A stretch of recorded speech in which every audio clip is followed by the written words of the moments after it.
কলকাতার লেদার কমপ্লেক্সে দূষিত ময়লা ও কেমিক্যাল মিশ্রিত জলে ক্ষতিগ্রস্ত হাড়োয়া, মিনাখা, সন্দেশখালী সহ বিস্তীর্ণ এলাকার মৎস্য চাষিরা। এই সমস্ত এলাকার মৎস্য চাষিরা বিদ্যাধরী নদী থেকে জল নিয়ে মাছ চাষ করেন।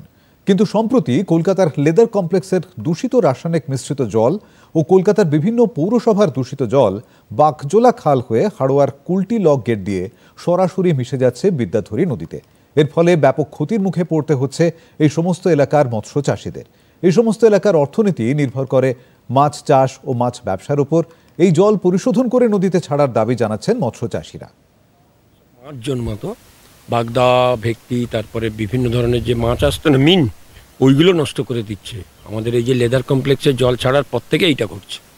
আগে একটা 18 সালে একটা কেস হয়েছিল গ্রিন ট্রাইব্যুনালে, এটাকে বিদ্যাধরী নদী সংস্কার করার জন্যে, বা যাতে ময়লা জলটা না ফেলে লেদার কমপ্লেক্স যে মেশিনগুলো আছে যাতে চালায় তারা, এইটা করার কথা ছিল, কিন্তু সে কাজটা হচ্ছে না।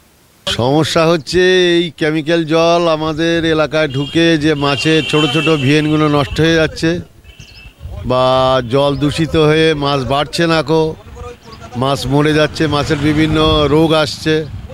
আগে যেমন ন্যাচারালভাবে যে আমাদের এই চাষগুলো হতো ন্যাচারাল চাষ, কোনো পদ্ধতিভাবে করি না আমরা, তা এই নদীর জল ঢুকিয়ে আমরা চাষগুলো করি। এতে আমাদের এত পরিমাণ কেমিক্যাল আসছে যে মাছের কোনো ভিয়েন হচ্ছে না, বা ঝে বাগদা।